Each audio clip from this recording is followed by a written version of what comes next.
तो गाइस मैं हूं अंकित और आप देख रहे हैं रेसलिंग फैंस नेटवर्क। शुरू करते हैं गाइस अपनी बातों को। सबसे पहले जॉन मॉक्सली या फिर डीन एम्ब्रोस, जो भी आपको सही लगे कह लो, उनसे आज है डीन एम्ब्रोस का हैप्पी वाला बर्थडे। आज हो चुके हैं डीन एम्ब्रोस 38 ईयर्स के। इन्होंने क्या क्या अचीव करा है अपने अभी तक के इस पूरे रेसलिंग करियर में, उसके ऊपर एक बार नज़र डाल लेते हैं। एक बार वो फॉर्मर WWE चैंपियन रह चुके हैं, 3 time AEW world champion, 3 time WWE intercontinental champion, farmer WWE US champion, AEW intercontinental champion भी रह चुके हैं and 2 time WWE tag team champion. एक बार मनी इन द बैंक भी जीती इन्होंने and 2 time IWGP US champion भी रह चुके हैं। तो ये है जॉन मॉक्सली, डीन एम्ब्रोस आपके लिए। अभी ज़्यादा एज नहीं है अगर आप देखो डीन एम्ब्रोस की, तो 38 ईयर्स को ऐसे रेसलिंग के अंदर स्पेशली कोई ऐसे बहुत एजेड सुपरस्टार नहीं है डीन एम्ब्रोस, लेकिन स्टिल इन्होंने अपने आप को ऐसे मैचेस में डाला है कि मॉक्सली अब देख के लगते हैं कि काफ़ी एजेड हो गए। रोमन रेंस, सेथ रॉलिन्स, इन सबको अगर आप देखोगे तो अभी भी लगता है कि भाई ये लोग काफ़ी ज़्यादा यंग है, लेकिन सेम मॉक्सली को देखोगे तो मॉक्सली जो है काफ़ी ज़्यादा लगते हैं कि एजेड हो चुके हैं, जस्ट बिकॉज क्योंकि उन्होंने अपनी बॉडी को उस तरीके के मैचेस के अंदर डाला है। खैर जो भी है उन चीज़ों को साइड रखेंगे, विश करेंगे जॉन मॉक्सली डीन एम्ब्रोस को हैप्पी वाला बर्थडे। आप लोग भी चाहो तो अपनी साइड से हैप्पी बर्थडे विश कर सकते हो डीन एम्ब्रोस को। आगे बढ़ते हैं गाइस, बात करते हैं अगली स्टोरी के बारे में जो कि है बेटिंग ऑड्स को लेके।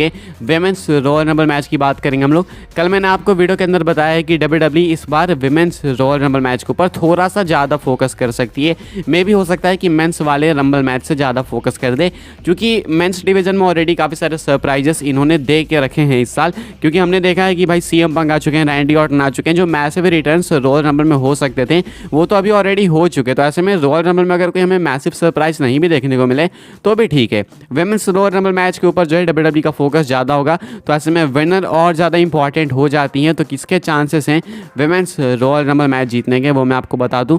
टॉप पे नंबर 1 पे है बेली का नेम। बेली जो है लीड कर रही हैं ऑड्स को, उनके चांसेस सबसे ज़्यादा है। स्पेशली उनका उस टाइम तक शायद से बेबी फेस टर्न हो जाएगा एंड अगर वो चीज़ होगी तो ऑलमोस्ट 99% कन्फर्म हो जाएगा कि जो बेली हैं वही जीतेंगी विमेंस रॉयल रंबल मैच को। उसके बाद उनके नीचे कौन कौन है मैं आपको बता दूँ। जेड कारगिल है लिस्ट के अंदर, बेकी लिंच है, फिर से Raquel Rodriguez, Charlotte Flair, Liv Morgan, पता नहीं कैसे लेकिन लिव मॉर्गन भी हैं, Bianca Belair, Iyo Sky and Rhea Ripley. तो ये कुछ आपको बैटिंग ऑड्स करेंटली देखने को मिलेगी अगर आप चेक करोगे विमेंस रॉयल रंबल मैच की। तो स्काई बेट की तरफ से ऑड्स निकल के सामने आई है ये एंड बेली यहाँ पे लीड कर रही है। मेरे अकॉर्डिंग बेली ही जीतेंगी, बेली को अच्छा पुश मिलेगा एंड WWE को शायद वापस से बेली को अगर इस्टेब्लिश करना है as a baby face character तो देन उनको रॉयल रंबल जिता के रेसलमेनिया विमेंस की तरफ से एक तरीके से हेडलाइन कराना पड़ेगा मेरे अकॉर्डिंग, अगर बेबी फेस को इस्टेब्लिश करना है तो। बाकी WWE के पास उस टाइम तक और भी मल्टीपल ऑप्शंस होंगे। जेड कारगिल एक रास्ता का कांटा बन सकती है फॉर श्योर बेली के लिए, लेकिन अभी के हिसाब से वो बेली के थोड़ा सा बिल्कुल जस्ट नीचे हैं बैटिंग ऑड्स में। बेली उनसे ऊपर है, लीड कर रही है बेली इस बैटिंग ऑड्स वाली लिस्ट को। आगे बढ़ते हैं गैस, बात करते हैं अगली स्टोरी के बारे में जो कि है बैरन कॉर्बिन, रोमन रेंस, इन दोनों को लेके। तो शायद आपको याद होगा कि 2019 में 2019 में WWE ने एक डॉग फूड वाला सेगमेंट करा था Roman Reigns, Dolph Ziggler and Baron Corbin के साथ। उस टाइम रोमन रेंस जो है फ्यूड कर रहे थे इनके साथ एंड रेसलमेनिया 35 में इनका तो मैच भी हुआ था भाई। तो बैरन कॉर्बिन के साथ इनकी फ्यूड वगैरह चल रही थी एंड हम सब ने देखा था कि रोमन रेंस को काफ़ी ह्यूमिलिएशन झेलने को मिली थी बैरन कॉर्बिन वगैरह के हाथों। डॉग फूड इन लोगों ने रोमन को बांध के रिंग पोस्ट में उनके ऊपर फेंक डाला था। बहुत भयंकर एंड अजीब सा डिस्कस्टिंग सीन था वो।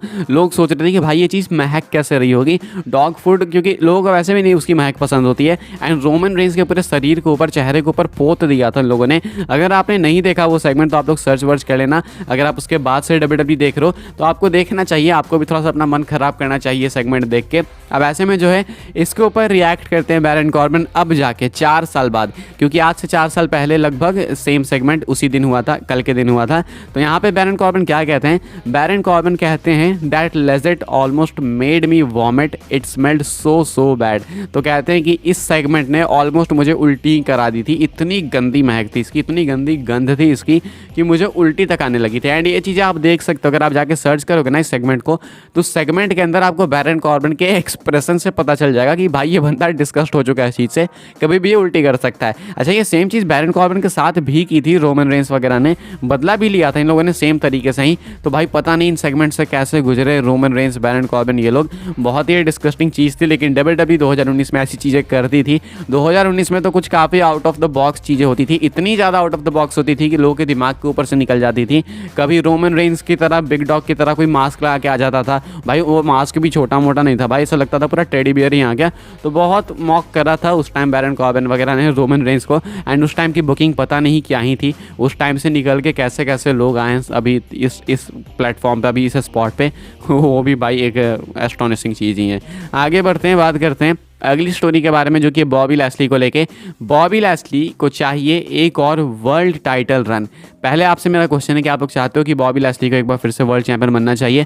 क्या आपको लगता है कि बॉबी लैस्ली वर्ल्ड चैंपियन बनने के बाद उस चीज़ को मेंटेन कर पाते हैं, उसके कैलिबर को? मेरे अकॉर्डिंग वर्ल्ड चैंपियन बनने से पहले लैस्ली का मोमेंटम तो अच्छा हो जाता है, लेकिन चैंपियनशिप जीतने के बाद फिर 2 हफ्ते बाद वो चीज़ इतनी ज़्यादा स्टेल हो जाती है कि फैंस डिमांड करना स्टार्ट कर देते हैं कि भाई भाई इसे ले लो, टाइटल नहीं हो रहा है। बोर हो जाते हैं लोग काफ़ी जल्दी। लैस्ली के साथ ये चीज़ नोटिस करी है हमने। अब ऐसे में लैस्ली वापस से बात करते हैं एक और वर्ल्ड टाइटल रन के बारे में। कहते हैं I'd like another world title run. I'm in a great shape. I will work my I'm building a team. I work with other people, having good matches when I have an opportunity to have matches. But I think that I should and could have another good title run. तो लैस्ली कहते हैं कि देखो भाई, मैं तो चाहता हूँ कि मुझे एक बार फिर से वर्ल्ड टाइटल मिले। मैं काफ़ी अच्छे शेप के अंदर हूँ, मैं अपनी पूरी जी जान लगा दूंगा। मैं एक टीम बना रहा हूँ एंड मैं और लोगों के साथ काम करके अपना स्पॉट अर्न करके चाहता हूँ ये टाइटल मैं जीतूँ, कैप्चर करूं। मुझे लगता है कि एक और अच्छा रन हो सकता है मेरा। पता नहीं लैस्ली को ये किसने बताया कि उनका इससे पहले वाला रन अच्छा था, लेकिन हाँ ठीक है, अगर लैस्ली चाहते हैं तो देन हो सकता है, क्या पता आगे देखने को मिल जाए। हु नोज, कल किसने देखा भाई। लेकिन आपसे मेरा यही क्वेश्चन है, क्या आप लोग चाहते हो कि ये चीज़ हो? आगे बढ़ते हैं गैस, बात करते हैं अपनी आखिरी स्टोरी के बारे में जो कि सीएम पंक को लेके। एंड अगर ये चीज़ सच हो जाती है, अगर ये चीज़ हमें देखने को मिल जाए डब्ल्यूडब्ल्यूई के अंदर, तो मुझे टू बी ऑनेस्ट बहुत ही मजा आएगा। मैं तो इस चीज़ को देखना चाहूँगा। आपको याद होगा जब सीएम पंक का रिटर्न हुआ था तो स्टार्टिंग में ही कुछ अपडेट्स में से रॉ के बाद मैंने आपको ये चीज़ बताई थी कि जो सीएम पंक है वो पॉसिबली हील टर्न लेते हुए आगे आने वाले टाइम में आपको देखने को मिल सकते हैं। उनके रॉ के प्रोमो से काफ़ी सारे लोगों को ये आइडिया लग गया था कि सीएम पंक आगे जाके हील टर्न आपको जरूर से देखने को मिलेगा। तो वो डाउन द रोड वो चीज़ पक्का होने वाली है, डाउन द लाइन वो कंफर्म है। अब ऐसे में सीएम पंक का हील टर्न होगा तो क्या CM Punk straight edge society वापस ला सकते हैं? क्या वो अपनी पुरानी वाली फैक्शन के साथ वापस आ सकते हैं? अगर आपको स्ट्रेट एज सोसाइटी का कोई आइडिया नहीं है तो मैं आपको बता दूँ, सीएम पंक बेसिकली एक लिविंग फॉलो करते हैं जहाँ पे कि कोई ड्रग नहीं होता, अल्कोहलिक नहीं है सीएम पंक। वो मानते हैं कि इन सारी चीज़ों से दूर रह के काफ़ी हेल्दी हूँ मैं, एंड काफ़ी अच्छा मैसेज रहता है सीएम पंक का, एंड ये उनकी रियल लाइफ आइडियोलॉजी है। इस चीज़ को सीएम पंक ने जो है डब्ल्यूडब्ल्यूई के अंदर स्टोरी में भी दिखाया था स्ट्रेट एज सोसाइटी फैक्शन के साथ, जहाँ पे कि उनके साथ लुक गैलोस भी थे, एक और थी कोई, उनका नेम नहीं याद है मुझे, लेकिन लुक गैलोस भी थे उस टाइम पे किसी और नेम के साथ में। अब ऐसे में सीएम पंक इस टाइम पे इस फैक्शन के साथ यही दिखाना चाहते थे कि हमारी फैक्शन सुपीरियर है, हमारी आइडियोलॉजी सुपीरियर है, हम लोग अल्कोहल सपोर्ट नहीं करते हैं, ड्रग्स सपोर्ट नहीं करते हैं, एंड इसीलिए हम लोग हैं स्ट्रेट एज सोसाइटी। एंड इसके अलावा जो भी आइडियोलॉजी है वो हमारे नीचे है एंड हम उसे डिस्ट्रॉय करेंगे, उसे बदलेंगे। तो ये बेसिकली हील फैक्शन थी but with a great motive मेरे लिए। तो ऐसे में ये सेम चीज़ वापस आ सकती है, not with the same characters, में भी अलग कैरेक्टर्स हो सकते हैं, मे बी एक ज़्यादा एक्सपैंडेड फैक्शन हो सकती है 4-5 लोगों की, 6-7 लोगों की। लेकिन हाँ, ये चीज़ डाउन द रोड हो सकती है, पॉसिबल है कि सीएम पंक का एक हील फैक्शन भी आपको देखने को मिले। जितना फुल टाइम आप बुक कर सकते हो सीएम पंक को, उतना ही इमेजिन कर सकते हो, क्योंकि सीएम पंक आने वाले 4-5 साल में डब्ल्यूडब्ल्यूई के अंदर टॉप पे ही रहेंगे एंड अच्छे तरीके से कोडी रोड्स की तरह ही बुक किए जाएंगे। फिलहाल के हिसाब से इस वीडियो के लिए यही कुछ अपडेट्स है। आई होप आपको वीडियो पसंद आई हो तो वीडियो को लाइक करें, शेयर करें, सब्सक्राइब करें चैनल को, ताकि आने वाले टाइम में आपको और भी ऐसी डब्ल्यूडब्ल्यूई की न्यूज़ और अपडेट्स मिलती रहे। फॉलो कर सकते हैं मुझे इंस्टाग्राम एंड ट्विटर पर, लिंक आपको मिल जाएगी डिस्क्रिप्शन में। ज्वाइन कर सकते हैं व्हाट्सएप चैनल को, उसकी भी लिंक है डिस्क्रिप्शन में। मिलते हैं अपने नेक्स्ट सॉफ्टवेयर काफ़ी इंटरेस्टिंग वीडियो में।